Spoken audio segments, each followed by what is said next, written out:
সবাই দেখো, আজ আমি রাত্রেবেলা বেগুন পোড়া দিচ্ছি। বেগুন পোড়া শীতকালে আমরা প্রায় খেয়ে থাকি আর খুব ভালোবেসে খাই, কিন্তু বেগুন পোড়া খেয়ে যদি শরীর খারাপ করে, মরণ ব্যাধি রোগ শরীরে আমরা নিয়ে নিই, তাহলে সেটা তো ভালো লাগে না না। তাই আমি একটা আইডিয়া বের করেছি, সেটা হলো যে আমরা এখন তো মানে আমাদের এখানে আমরা কিন্তু কাঠের জালে বা কয়লার জালে পোড়াতে পারি না। আমরা সবাই কি করি, গ্যাসেই পোড়াই, তাই তো?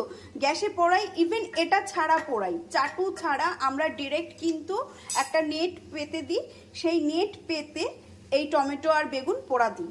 তো ওইভাবে পুড়িয়ে ডাইরেক্ট খাওয়া উচিত না। সবাই জানো গ্যাসের যে কেমিক্যালটা বেরায়, যে গ্যাসটা বেরায়, সেটাই খুব ক্ষতি, খুব। তো বলেই দিই, যেটা হচ্ছে যে ক্যান্সারের মানে খুব ভয় থাকে। তা আমি এইভাবে পুড়িয়ে নিচ্ছি। তা আমি এটাই ভাবলাম যে সবার সাথে শেয়ার করি, যাতে সবার উপকার হয়, সবাই শেয়ার করবে। আমি